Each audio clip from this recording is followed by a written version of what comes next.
This is Octave Leap. Innovation, regeneration, and human optimization.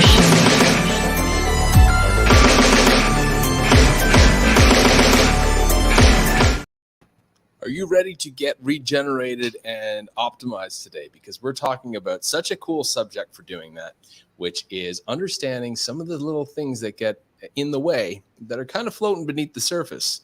And I've got somebody with me today who's got a lot of experience in this field. So I'd like to present Harriet, who is an expert on what we call family constellation. So Harriet, how's it going? Yeah, good. Thank you. It's great to be here. Thanks Awesome. for having me. Yeah, absolutely. And this is such a fascinating subject that I do have personal experience with. So what got you into family constellation?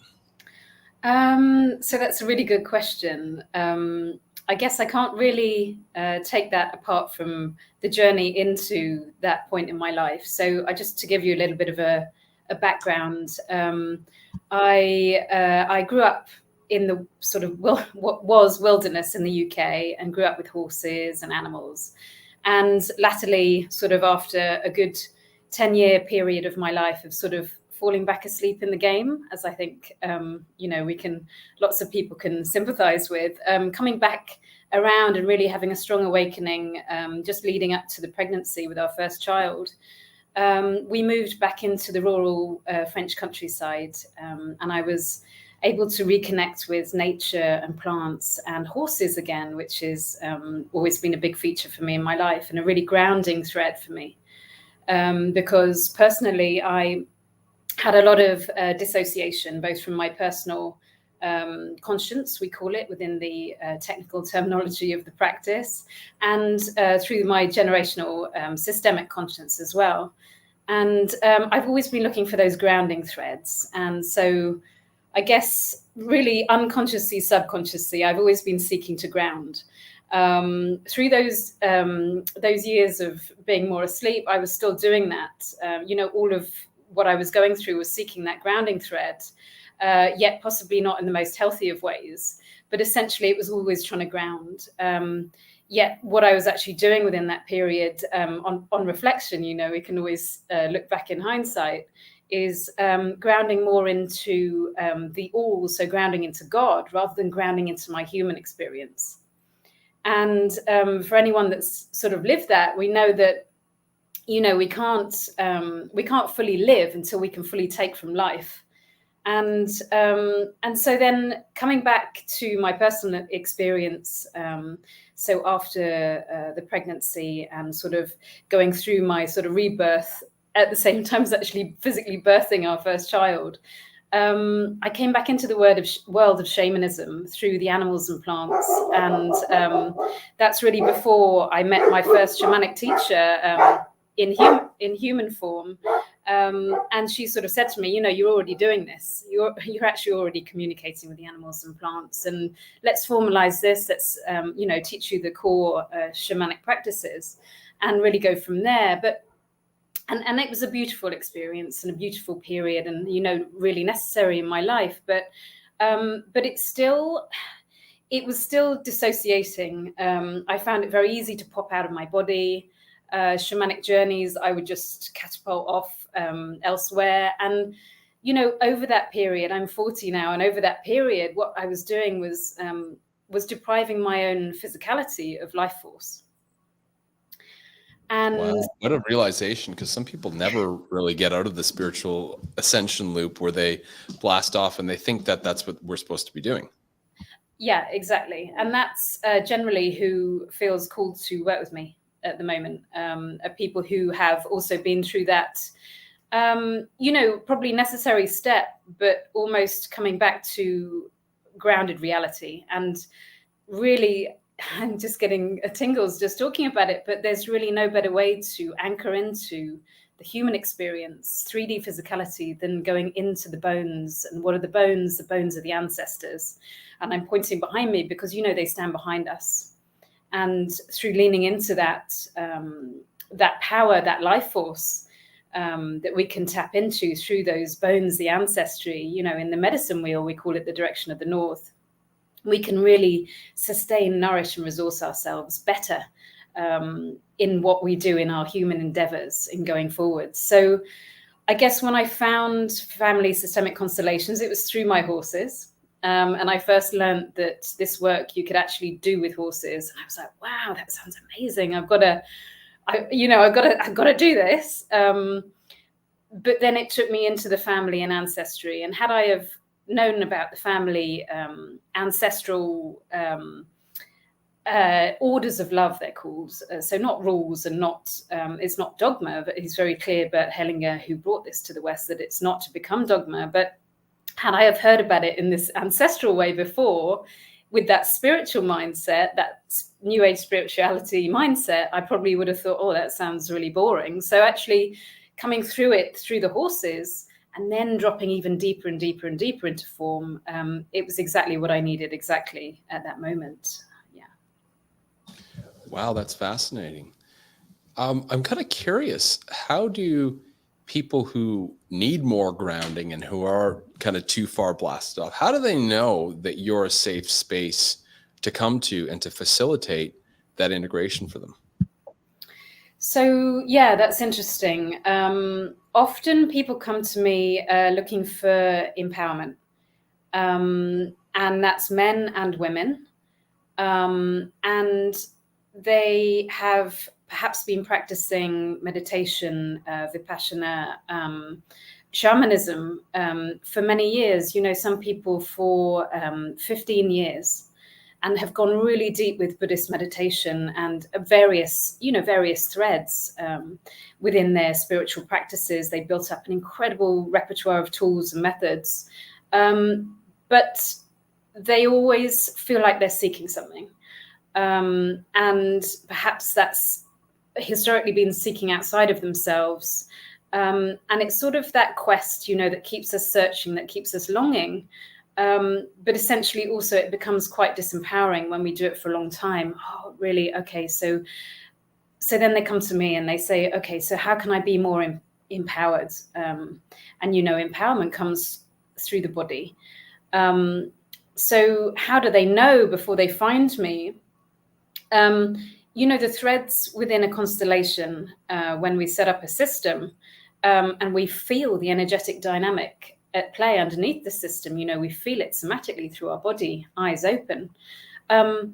When I write now, so I really enjoy writing and storytelling. And when I write, I can feel the threads of the energy of the system underneath there as well. So I imagine that people feel it as well, that there's a certain calling, a certain opening, a certain access point that people feel safe and held when they come through that portal. Wow, that's awesome. What I'm kind of picking up here, though, is that the people who are attracted to your work and come to you, that they're noticing that they're not empowered enough or embodied enough, it really sounds like. And it feels like to me that there's a missing link in the constellation work, in their ancestral conscious, that essentially prevents them from a deeper embodiment. And that through working with you, there's some sort of harmonization that occurs that allows them to get into their body and feel more empowered. So why don't you explain to the listeners what that process looks like and why it's effective? Sure. Okay. So definitely. So I've mentioned about this life force energy. So perhaps let's just stick to that, as that is, we've collectively stated that as an understood term now. So that's really what it is that we're seeking. We're seeking for that energetic flow to come through our ancestry and to come into us and into our children, of course, so that they can benefit and bask in that as well, unhindered and as unburdened as possible. So what we find is that these pockets of life force energy can become very bound up in our ancestral lineage. And actually, that can go back as far as 7 generations. So we can see ourselves and our children and our parents, unconsciously playing out these patterns that we either consciously know or don't know that our ancestors may have done as well. But to describe what the system wants, because the system works at the level of the unified field, we call it the morphogenetic field, or the knowing field. Some people call it the knowing field, and that it really is the layer of the heart. So that really is actually the 5D consciousness. It's pure divine feminine flow, and that flow, that energy, when it's flowing unhindered, helps us move forward into action, so into the masculine, in a way that is in complete alignment. So when we create the system, if you imagine there's a pie, and this works for homeopathy as well, but imagine that there's a pie which is whole. The system always seeks wholeness in that way, which is why we call it the unified field. And so if there's a part that's come away from that, say through an exclusion or a sudden death, you know, there's war in most of our family systems globally, just through, you know, conditions and what was. So there's no judgment, there's no, there's no blaming in this, of course. But what happens in those instances is that a piece will come out of the system. It'll either be forced out or it will come out. It might, for example, die with the victims of war, for example. That's what we see a lot. And the system will still seek wholeness. And of course, the system, we're not just talking about it as one generation, but we're talking about it as the spiral of many generations building on top of the other. So if the system can't seek wholeness in that one sort of plane, it will do it in future generations.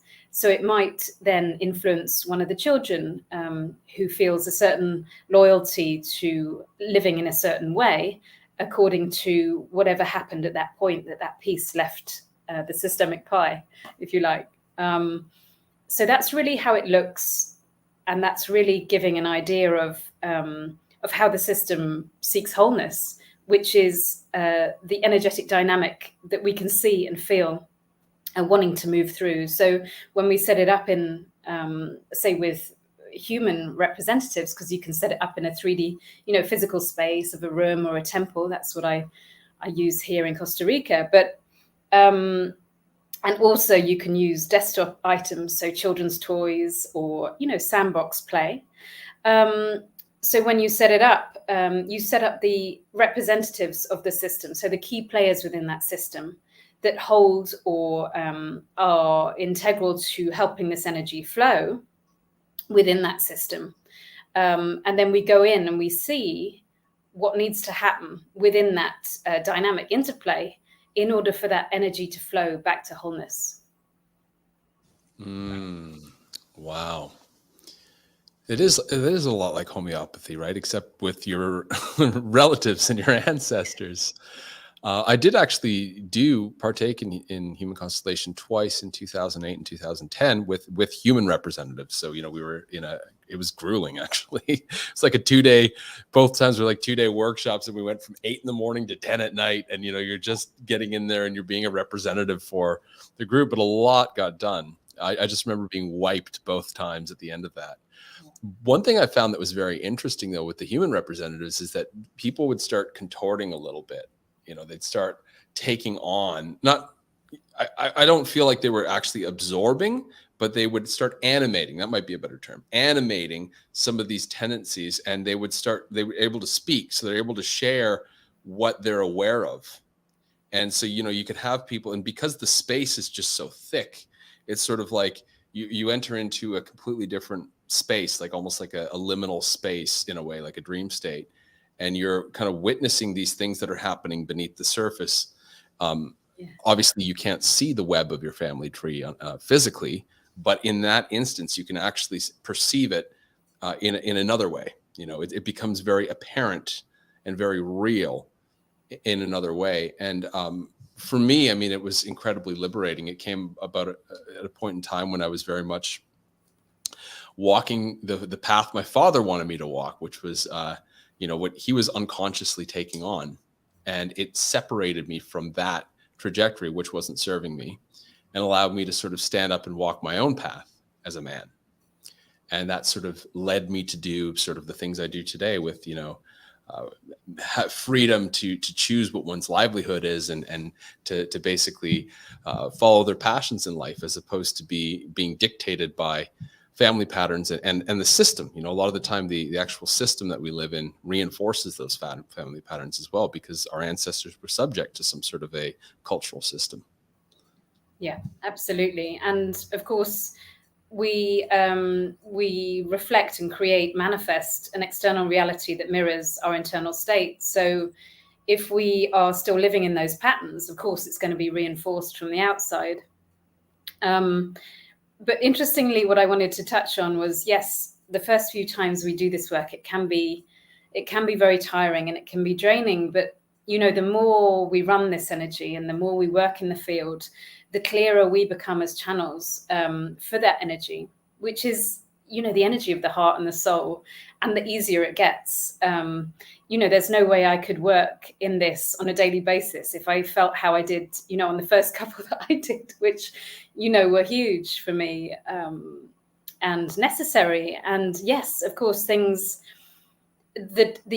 timing that these pieces drop into people's lives when they're ready to do this work, when they feel called, there's something drawing them to me, to this work, to looking deeper at these deeper layers, and to have the confidence of going there, which, us humans are great at creating stories as to why not, and reinforcing those again within ourselves and within the external reflection of life.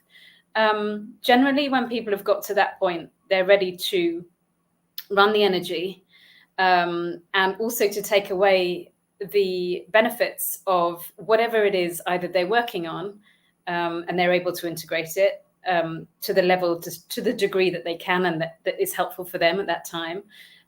Or if they're representing, as I believe it sounds like you were in those constellations, they can still take away whatever is there for them as well, because reps are never chosen, reps or representatives are never chosen completely, at random. There's always a piece or many pieces in there for them as well. Yeah. I also get this picture, like the fascia in the body, and I had some deep rolfing done at one point in my life as well, and it was interesting. It was fascinating because the practitioner said, I'm releasing tight fascia in your shin, and my shoulder felt, better. Yeah. Right, because it's like where one part pulls, it creates an imbalance that pulls on other parts. That was very much the impression I got. Like I saw in some people's constellation, like there was a cousin who may have been prone to addiction, or like sort of that pattern is running through the family, but it wells up and it erupts in one person, but then they kind of spiral out and further the imbalance that then affects maybe somebody on the other side of the family tree as well. Yeah, so it's just incredible that these representatives take on the energy and mannerisms, and sometimes, of the person they're representing. So they might represent somebody's mother or father, and the client sitting next to me will go, "God, she does exactly do that," or "She does exactly look like that," and they will speak, exactly like that person. So they very much take on that energy in that role as the representation, which is, it's a phenomenon. It's incredible. But we're all able to run that energy. And I believe that that's where things are going, is into more of us being able to run this energy in that way, which is the unified way of being and living. And just to go back a little onto what you said about the, for example, the addiction piece, and if somebody in one generation is going that way, their soul is choosing to fill the void in the system in that way. It's out of loyalty, it's out of love, it's out of innocence. So if you imagine the innocence of a child making that decision to sacrifice himself to fill the hole in the system, that's really where this comes from, is just that very innocent choice that we can make as children to fill that hole. Yeah, recently there was a family constellation done for somebody I know, and that it uncovered, the deeper reason why a family member was chronically suffering from mental illness and addiction, And when it was revealed, it made so much sense, as heartbreaking as it was. It made so much sense. And there was a completely different context shift of why they do what they do, why they've chosen to take that burden. And I think that's the interesting thing too, is that, you know, as parents, it's like one of the greatest gifts we can do for our children is to do our own work, resolve those ancestral tendencies. So we're not just handing them a bag of problems, basically, you know. And I think everybody I know has had some degree of a tenuous relationship with their parents, right? Because there's sort of this push-pull of, oh my gosh, this person loves me and they want to see the best for me. And they're also running with a bunch of patterns that they're probably not aware of, right? And it's often the case. We look at our parents and we see this part of us that's unresolved, and it's amplified in them because they're even less conscious of it.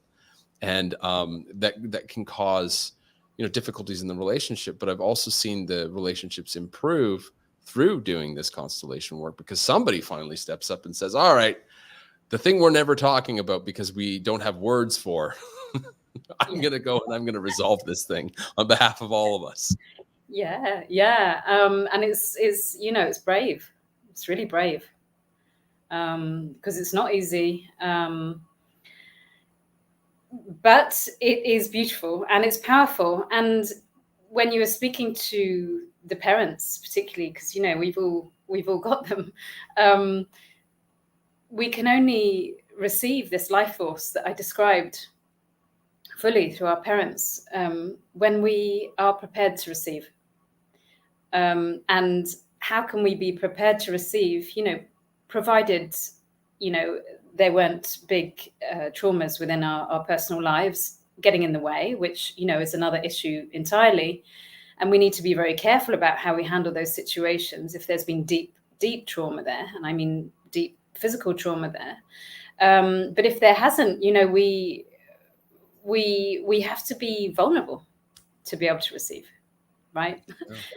And you know, for all the programs that our parents are running, and for however much work that they need to do on their own, you know, we can only change ourselves as well.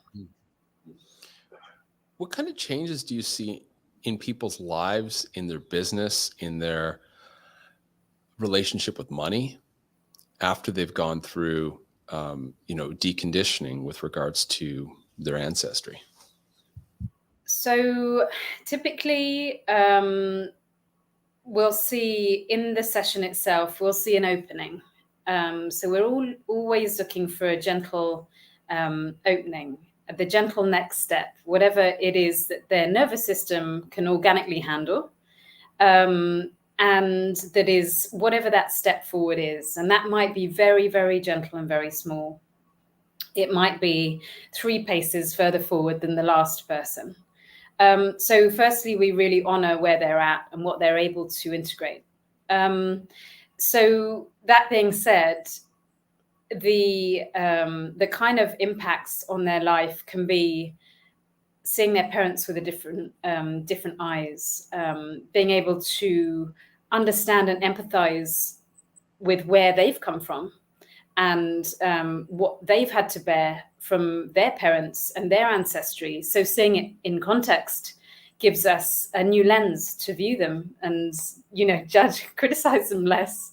So the opening there, and what happens with the opening is that not only we receive life through them, but we are more open to receive life from everywhere, which includes, you know, financial abundance or prosperity. Prosperity being that sense of being fed, that sense of being nourished just by being alive, that real sense of purpose, connecting more in with that soul essence through this unified field experience that is very somatic in that piece of work, in that moment, connects our soul with our human. And in a state of pure presence. So you mentioned earlier, it felt like a liminal state. It is absolutely. But to me, that feels like the clearest, most present form of being. And in doing that, we increase this plasticity between our soul, so our channel, and our human. And so really, every moment, and the more we do this work, every moment feels more divine, more guided. So in our business, rather than perhaps forcing and pushing and working with perhaps cookie cutter solutions, we might feel more guided by our curiosity, our sense of playfulness, our sense of, for me, it's been, okay, so how far can I push this? How rebellious can I go in a way that nourishes my soul? How expressive can I get? I mentioned that I was dancing to electro this morning. How can I push my edge to move this energy through, to help it get to where it wants to go? So that's kind of a descriptive without quantifying it, because of course quantifying it really comes down to the individual and what their intention is, and not only what their intention is, but how clear we can get that as well. Yeah, I'm gonna just dig into the business thing, because this is a business channel. It's an aligned business channel. And I feel like in order to find aligned business, we can't take those cookie cutter solutions. They can actually cause a lot of problems, because what they do is they basically put on more systems and more baggage onto us, and they move us further from finding the connection with our natural organic delight. I'm just going to share a piece of a picture I made today. This is a piece of Dave artwork here. But aligned business is sort of this sweet spot between what the world needs, what people need and they desire, and our passions, gifts, and talents. But a lot of the time, when people are just compelled to make money, and we see this a lot when people feel that bottom line, not prosperity, but sort of that urge to survive, they just basically go into this category of, okay, I'm going to address other people's needs and desires. I don't necessarily care about this, but I know I can sell weight loss pills, so I'll go and sell weight loss pills, and I'll just follow the cookie cutter formula for selling weight loss pills or whatever that happens to be, versus tapping into what excites me, what really excites me, and where is that overlap with other people's problems. I think if we take this perspective of wanting to help others, there in that statement, there is a assumption that we've learned to help ourselves first. Yes. And what I'm getting from what you're saying is that when we do this style of work, we can very easily clear out those blockages of life force that affect us on a mental, emotional, and physical level, and allow us to find that ease, allow us to connect to the desire, to the passion, to the gifts and the talents better, so we have a clearer understanding of how we can help other people. Yeah, exactly. So the number one business tool is do your family constellation work. There's the marketing pitch. is show up for yourself first. And that goes deeper than choosing what we're going to have for dinner, but really choose yourself first, and know that any micro movement we make within ourselves, any resolution to be different, to step forward into something else, something new, a higher level of who we are, is going to have those external ramifications as well, and snowball effects. Some people say the formless, so the divine feminine feeds the form. It's formlessness first, isn't it? And then whatever flows from that place is so much more effortless, so much more easy and easeful and clear. Exactly. And from a place of presence. And the divine masculine is the container, so none of the good stuff leaks out. Yeah. But no, I agree. And I see this a lot in people's journey, especially when they're stepping out of the NPC world of, the robot world that we all grew up in. The first thing they do when they find spirituality is they have this very feminine approach. We're all one. Everything's good. I'll do Reiki, crystals, music festivals, all that kind of stuff. It's all good. But at some point they realize, well, I can't do everything. I actually have to find my alignment. And that's where sort of that masculine quality of saying, okay, what is my personal path? And I've actually got to filter out some noise and actually choose where my boundaries are, and where I'm going to show up in life and where I'm not going to show up in life, the things I'm going to allow and the things I'm not going to allow. But I do very much feel like it is inviting in that divine feminine force to actually like re-energize this husk that sort of, many of us end up starting at as a starting point. I mean, it sounds like you were very blessed growing up in the wilds. I'm sure, like there's challenges there, but, I didn't grow up. I grew up in the suburbs.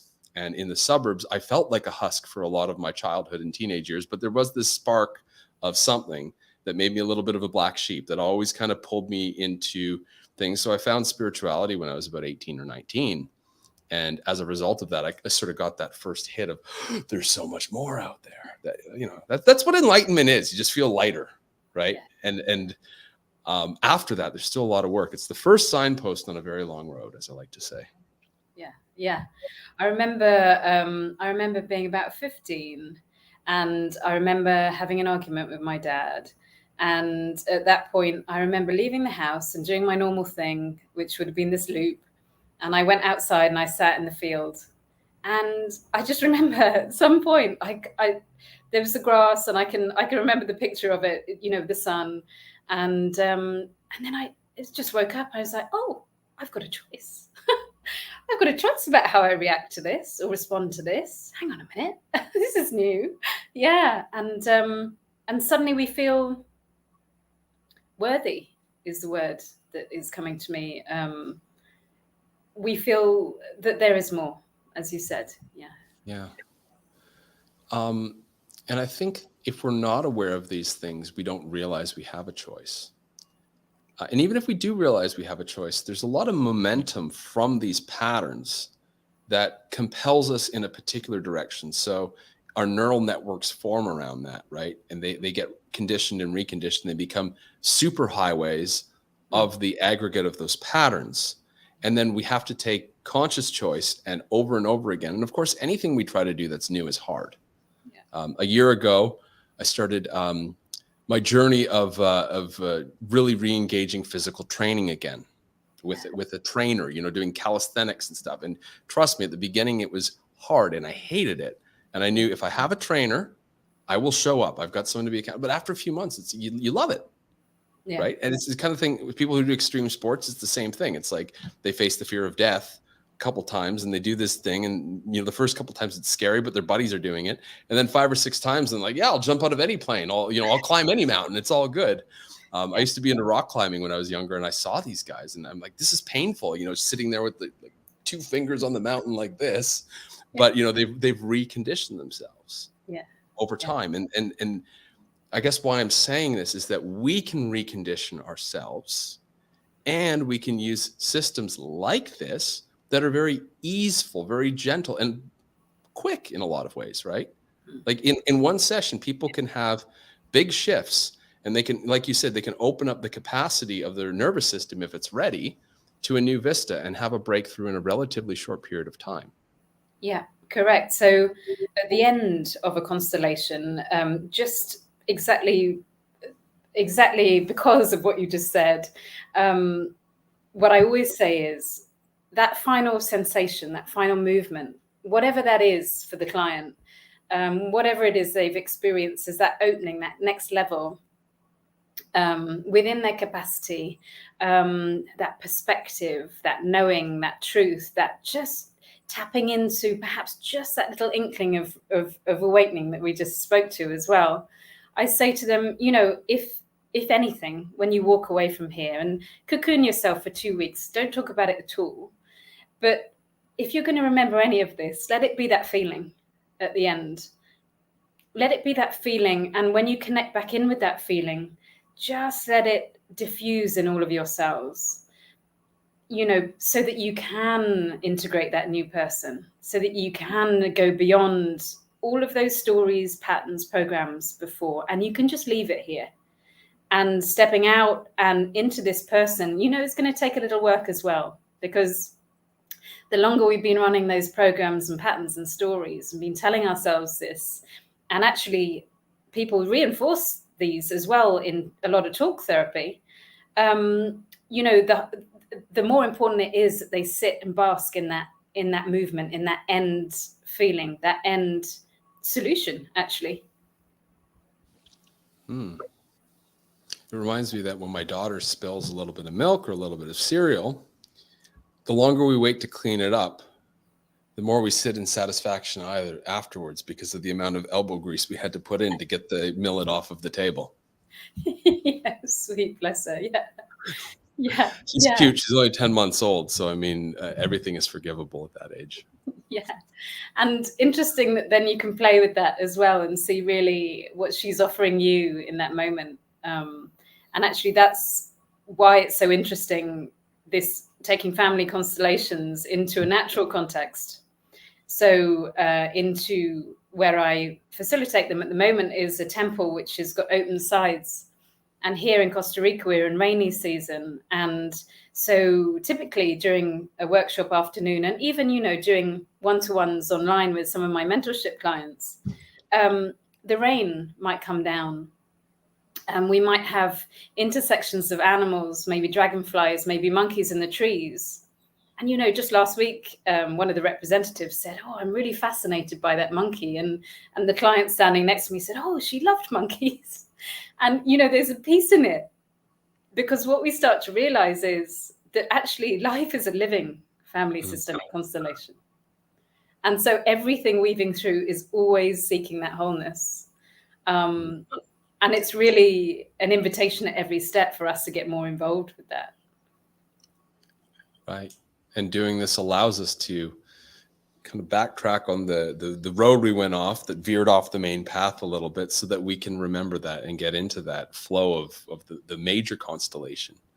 And right now, I think we're all aware that the Earth is going through a major transformation, and it sort of has its own plan, and it's shaking up human life as we know it, right? And it's amplifying things and bringing things out of the shadow.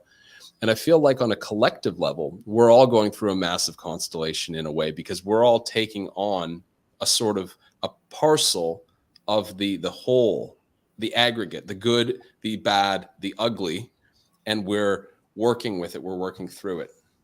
And so, I think it's important for people, because I hear a lot about people who feel, anxiety, they feel scared about the future. They're really aware of their patterns. And, we can get caught up and think there are patterns, but they're often not. Yeah. Yeah. But there is always a grain in us, isn't there? Of course. And again, doing these pieces of work, however they look for the individual, is always going to have an effect on the greater system, the greater collective. So that feels very pleasing for me also in this work, knowing that, if we're in one piece of work resolving shame related to the center of the solar plexus, and through empowerment, which I spoke to earlier, and empowering people more in their message, their soul's purpose in this lifetime, and a grounded soul's purpose, the more we're helping to transmute that shame on a larger scale as well. Mm-hmm. And then, you can set family constellations up from the other side, in that you can set up a collective wound, or a collective issue, and you can just gently allow that to work itself through. And sometimes you do it without words. Sometimes I use a shamanic drum or rattle, just have that overlay of earthiness, say, over the top. And you can actually work on the collective wounds like that as well. So you can sort of come in it on both sides, which is really cool. Yeah. Interesting. Yeah. I wonder if any of the politicians or like the leaders of the World Economic Forum will turn around one day and go, "We've decided, I think we need a lot of family constellation work. We're going to put the economy on pause for a year. We're going to all go on retreat, and we're going to deal with the major backlog of crap we've got in our family lines that have been persisting forever." Well, funny you should say that, because I know factually that they did take an expert in family constellations to the G20 or one of the meetings, I think 10 or 13 years ago, exactly with the intention of bringing together all of the big industries under one roof. So I do know that they're aware of it, and I do know that they are aware of the power of it too. In that, relaying that to you, just to be really clear, what I also like is the fact that whatever answer they got and wherever that took us, the system still always seeks wholeness and at the layer of the heart. So despite everything, I am in deep trust that it will work out in the right way. It is. Yeah. Is. Some of them have to go into a deeper healing crisis right before. You know, when things like that happen, it's like, oh, geez, it got worse after that. The Family Constellation facilitator showed up and they got even more dominating and controlling and manipulative. And oh, wait, it's working. That's why. Yeah, exactly. The healing crisis, the purge, the after effects. Yeah, exactly. And in the end, you know, the elements that are not conducive to life on this planet just blow up, right? They work their way out of the system, and we're all relieved. And I think that's where we're kind of at. There's this knowing, okay, well, we're going to see some, you know, pretty crazy stuff in the next few years, but we also know life is pretty good. And there's days that are amazing, even better than a couple years ago. And there's all this opportunity out there. So actually, as grim as it looks, it's incredible at the same time. Yeah. You know, it's like I've done juice cleanses in my life too. Sometimes like day 7 or day 8 of a juice cleanse, like I feel worse than when I have the flu. You know, and then day 9 shows up and you're like, I'm incredible. Yeah. You know, what is that? It's that system's returning to wholeness. Just like when we clean out the closet or we sweep under the rug, right? It gets messier. Sometimes when we do those big spring cleanings and the house looks like a disaster, it looks worse than it did before for a period of time. It's just the way that any system clears itself up. Yeah. Yeah. Until it all sort of comes back to center. Yeah, and that's the two sort of the ebbs and flows, isn't it? That's just the way it works. Yeah, that's just the hangover that we kind of have to put up with in order to get through to the other side. But you know, I often stick a note on my fridge here, our fridge, that says "Love it, you're detoxing." Because sometimes when you're deep in process, you can actually forget that there's light on the other side. But every time I look at that note on my fridge, you know, I'm reminded that there is a purpose, there is a reason, and there is, you know, there will be the light on the other side. And I've never been proved wrong so far. So, yeah, something happened to me recently where I had this guy on the show a month ago, and he had these amazing remedies, and I love them. He gave me some samples. We did a show, and he's a ex-homeopathic doctor. He made these remedies. I started taking them, and I remember asking myself, is it okay for me to feel this good? Is it okay for me to feel this amazing and aligned? And I'm like, there's no consequence. This is like a superpower. This is cheating. Sure enough, a couple of weeks went by and my body said, okay, well, if you're going to feel that good, we're going to get rid of the parts that don't work. So then I broke out with an infection. yeah. Right. It was like eruptive. So it was my body pushing all sorts of stuff out. And I was kind of fascinated by it. It was painful, but I was quite fascinated by the process. I'm like, wow, that's the intelligence of it. That's the intelligence of this water with frequency that goes in. It reminds the system of what wholeness looks like. And then the body responds in whatever way it needs to in order to attain that wholeness. Yeah. Yeah. Incredible. Homeopathic detoxes are way up there on the list of, you know, if you think you are having a smooth ride and you want to push the edge, homeopathic detox is way up there on my list of things to do.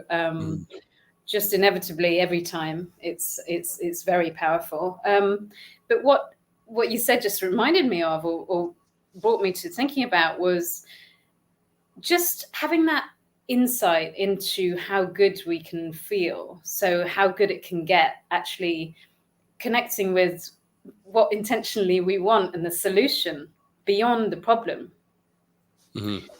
can already catalyze so much, you know, and that is the first step, as far as I see it with my clients when they come into my space, is really clarifying, you know, yes, these are the problems, the blocks. And yes, we can look at where they're coming from and the system and the underplay and everything. But you know, really, how do we drive this in a way that's going to serve you? What's the highest solution that would serve you now? And how does that feel? you know, because I'm guessing that with the homeopathic detox, when you started taking it, at least it would have been very somatic, the sensation. Yeah, it was more than homeopathics. He found a way to amplify this, so it was quite palpable. Like it was near tripping on this stuff in a very natural way. Like it was like, wow.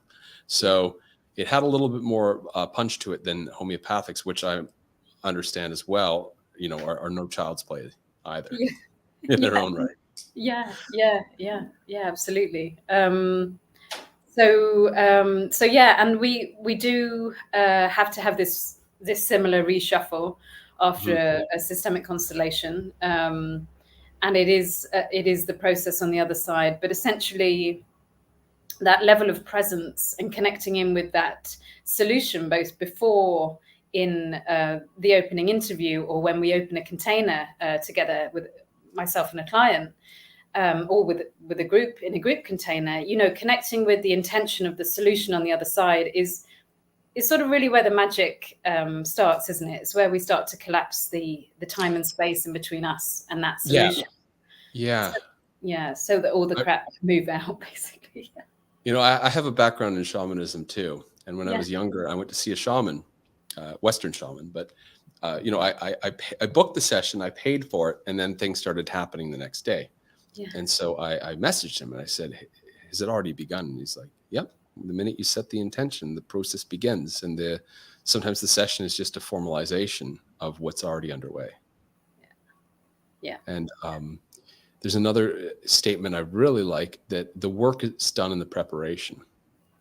You know, the more intention we set, and I liken this to, because I'm a musician as well.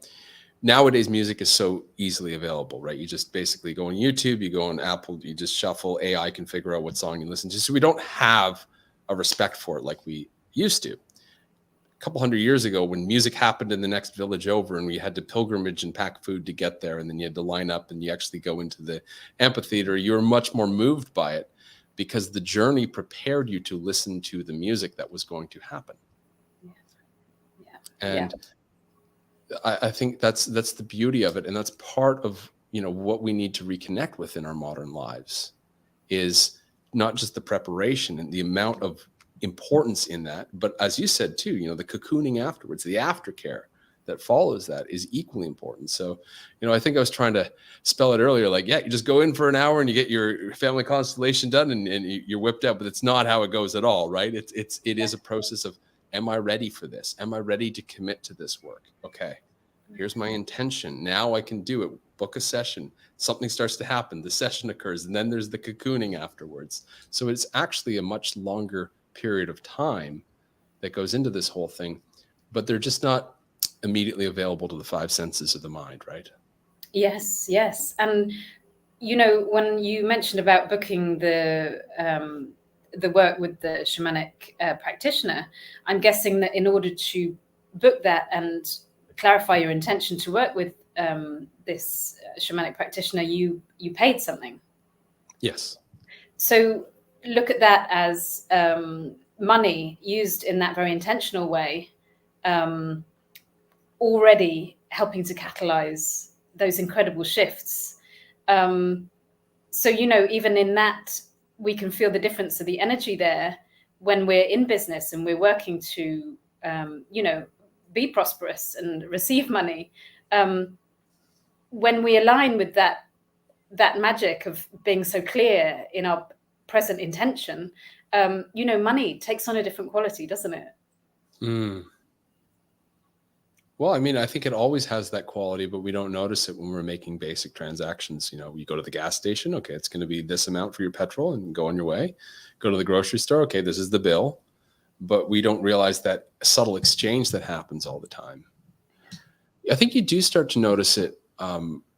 Like, for instance, it's happened to me a few times, and I know other people said it. It's like there's some course or something they want to do, or some extended training, and there's a fee that seems large to them at first, and they really want to do it, and they really have, and they're like, okay, if this is in alignment, the money will show up. Sure enough, a check pops in the mail, you know, a grandparent shows up and gives a gift, or something happens in their life to basically signal, yes, that is that current of money, the currency just flowing through and allowing this thing. And all I have to do is just pluck it and move it over here. And now the door is open to the experience that I wanted, that I set my attention for and really focused on, really dreamed it into existence. Yeah. And then it sort of also becomes a token of to support that that secular motion in any facet of our lives. So it again helps us reprogram those neural pathways to believe that, you know, when we set our intention with clarity and precision, that things do happen, and it opens us more into the possibility that life is that living, breathing, interactive space, which helps us with those preparation periods for the detox or the music, as you said before, or mise en place when you're cooking, for example. Then we start to realize that, yes, it is about living slower, but that, what does that actually mean? It means that we start to value every single sort of brick on the road, don't we, on the golden path in front of us, which then gives everything a lot more energy, and it gives us a lot more purpose and drive, and really, you know, unifies the human vessel between the mind and the heart, which is where our power lies, isn't it, as creative beings, stepping forward every moment in that intentional way that we could also call curiosity or playfulness, because that's what it becomes as those neural pathways become programmed to be more open to the realization that, you know, things do drop in when we're really clear, and when the mind is serving the heart. You know, I think bringing it back to business, we were talking about business and creativity and playfulness. And when we see these people that are, you know, they're often very prosperous, but they're just doing something awesome out there. And, you know, it doesn't have to be anything fancy. It could be like the surf instructor down the road or something. But when they're doing that and they run that playful business, it's like, I want something like that. That's what I want. Like that quality of playfulness, you know, versus slugging it out. And, you know, a lot of people I know have had very large salaries slugging it out, and there is no playfulness. And it's the thing that drives them away from that into something that might not pay as much, but it's much more playful and it's much more expansive. And it actually allows us to reconnect with that rhythm of life. Yeah, absolutely. Well, Harriet, I do want to share with everybody watching and who may watch this in the future and who may listen to this, of course, on the audio version, but you've got a masterclass to learn, practice, and integrate 2 key family constellation methods. And so this is a way people can do it remotely and in a short period of time, and really beautiful layout on your website too. But they can find the link to that, and you've even done it by a sliding scale donation, which is very beautiful and very much in alignment with our philosophy here at Octave Leap. So this is really wonderful. Can you just tell everybody a little bit about what they can expect from this masterclass? Yeah, sure. So it's going to be 2.5 hours. So it's going to be very potent and very focused. We're going to come together in most likely an intimate group, so that we can really share and get really deep into clarifying the intention. So exactly what we've just spoken to. Yes, bringing the problems and the blocks and the issues, whatever you're facing. And then the first step is getting really clear on that intention and connecting in somatically. So through the layer, the portal of the body, into how that feels as well, that solution. So we'll deep dive into that and what that means, and what that means for you as well, because this will be specific to whatever it is that you're bringing, whatever issue that is in your business, in your life. Even if you just wanted to bring, the issue of money and look at your relationship with money. And then the second tool that we'll go into, we'll take that a little bit further. So start looking into whatever that block is objectively, and see what might be in the way and what threads there might be into the family ancestry, into patterns, and whatever else might be in the way. So there's a lot of value in 2.5 hours, but also but also it'll be a beautiful sharing space for everybody to support each other as well, and to know that they're not actually alone in this as well. And I know that from the Discord group, Octave Leap Discord group, that's very much a space that you offer that as well, I think, David. Yeah, we did a poll recently, and I asked people what's holding them back in their business the most, and the overwhelming response was their own internal patterns.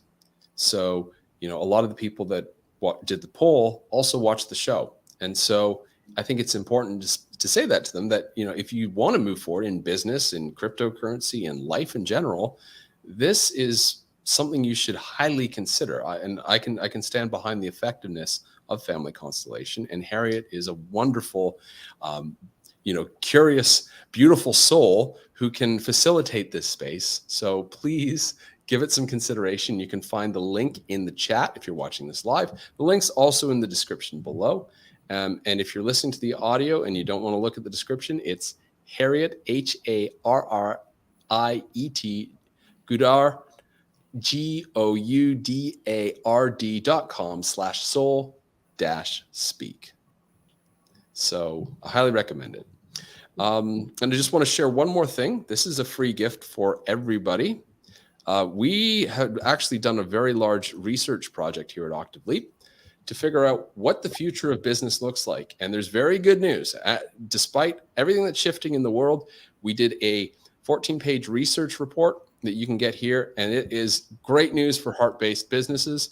We're going to tell you about what areas are in high demand in 2022, what's working for businesses and what isn't, practical tips for growing and connecting with your audience, and ways to build prosperity and thrive even in hard economic times. So the link to that is here. You just put in your first name, your last name, your email. If you're already on our email list, it won't really matter. You'll just get the free guide. If you aren't on our email list, this is an excellent way to get on there.